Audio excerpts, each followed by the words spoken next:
Kizaru is the biggest obstacle Luffy will face thus far, and I cannot blame Luffy because I don't think Luffy can get over this obstacle in a 1v1 fight. Take a moment right here, feeling like it's out gear, running, no.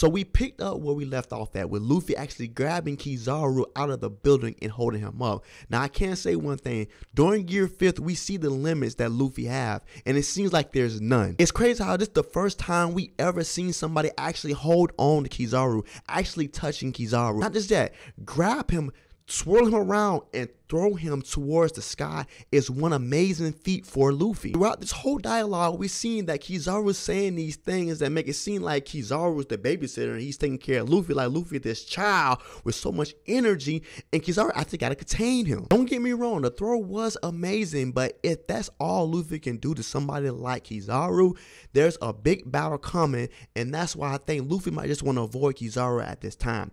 But we have to continue with the chopper with Atlas. Now, Atlas' plan is to go down there to control the pacifistas, but I can say Atlas does have the right mind frame of actually controlling pacifistas, because whoever controls the pacifistas actually control this war on Egghead right now. But what Atlas don't know, that there's somebody with more authority than Dr. Vegapunk on this island. But the most crucial part is Dr. Vegapunk took it upon himself to actually go with Atlas because he wants to protect Bonnie. And I cannot wait to see the interaction between Bonnie and Dr. Vegapunk and why they're so much on good terms right now. And the most funny thing is Dr. Vegapunk blames Frankie for actually letting Kizaru kick Bonnie into the barrier. So Dr. Vegapunk is very sad about that. But not just that, Sanji also wants to play a part in this retrieval mission on Bonnie. So he actually called Dr. Vegapunk and wanted to go along also. And Jinbei said they had the luggage actually Dr. Vegapunk need to go on with the Straw Hat. So whatever in this big luggage is something Dr. Vegapunk need.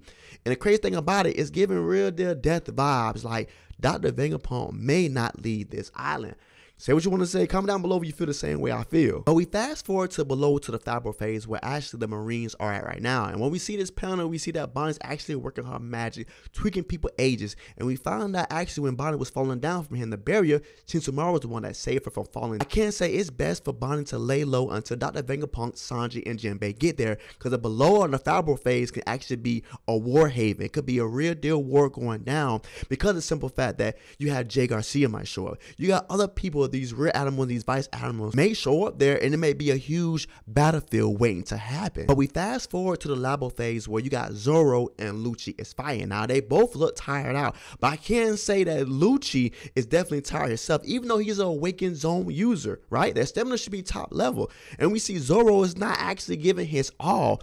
I'm pretty sure that Zoro can actually win this battle, but Lucci got so much confidence that he can take Zoro out. I want to see the extent of this battle because I love seeing Zoro get pushed to his limits. We've seen the battle with King, like there was something going on after that battle. Grim Reaper was coming for Zoro, but I can tell right now, bro, this fight might not push Zoro to his limits. I feel like Zoro can actually deal with Lucci by himself. But all in all, the reality is, the narrative is, if you cannot see anybody Zoro is facing from now on out in One Piece on the same level as King, there's no way that they're beating Zoro. And I don't see Lucci being better than King. I don't see Lucci actually being stronger than King. So that story right there is done with. But we have to pick up where we left off with Luffy actually throwing Kizaru. Now you see in these next panels, Kizaru's actually been thrown towards the water on Egghead Shores. Now, so Kizaru actually altered his body to the point where he can actually miss the water and use his devil fruit actually to gather himself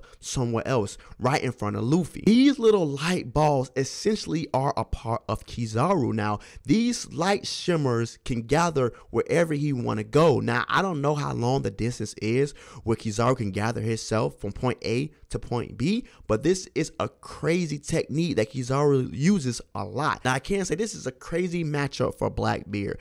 I know that these people are animals. We seen with Green Bull, he came to Wano, the fire did not work on him, even though that's his biggest weakness. So I want to know exactly what Kizaru can do that would counters Blackbeard's devil fruit. That's something we got to look forward to. Aside from that, Oda is still giving us techniques Kizaru is using. So we're getting better examples of new techniques, new ways how Kizaru utilizes his devil fruit. And so now he's using hollow copy clones of himself. And somebody like Luffy is actually falling for it. So once he popped out all these little lights, these lights turn to copies of hollows. And Luffy tried to kick the hollows and he knew it instantly.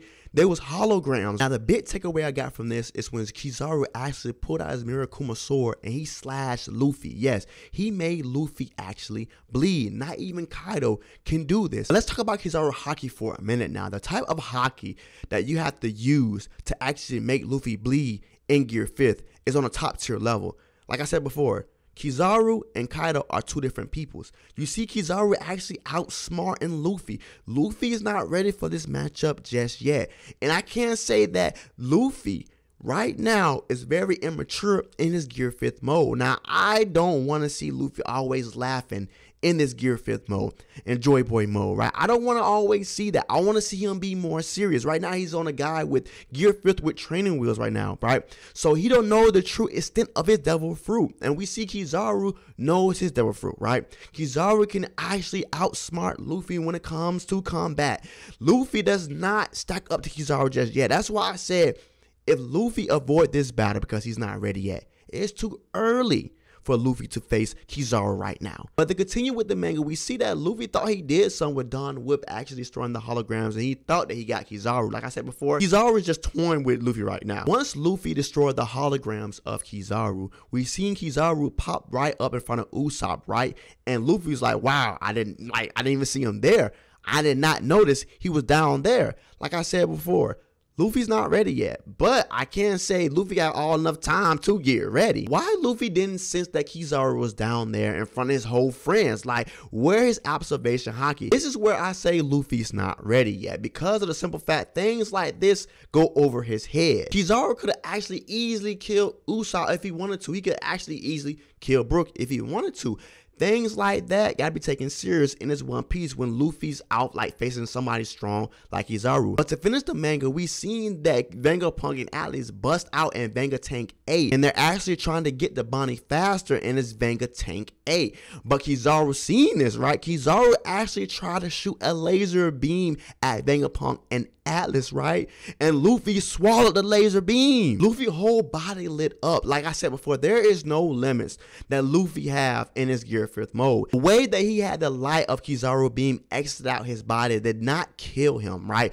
There's so many things Luffy don't know about his devil fruit, and he's just started learning now. And the best way to learn right now is somebody as strong as Kizaru and the fellow people Luffy will have to face going forth in this journey. But on a positive note, we see that Frankie wanted Lilith to use General Frankie to actually carry the Sunny to the other side where they can easily escape. But we've seen that Edison actually lowered the barrier for Dr. Vegapunk and Atlas to go retrieve Bonnie. But once we seen Atlas and Dr. Vegapunk actually leave the barrier, we've seen that Atlas actually had a distress call throughout Egghead, basically telling the pacifistas to eliminate all the Marines. But like I said before earlier in this chapter, what she don't know, somebody well above Dr. Vegapunk head is here to actually gain control on the highest authority of the pacifistas Mark 3s. But at the same time, Jay Garcia do not want to be seen right now.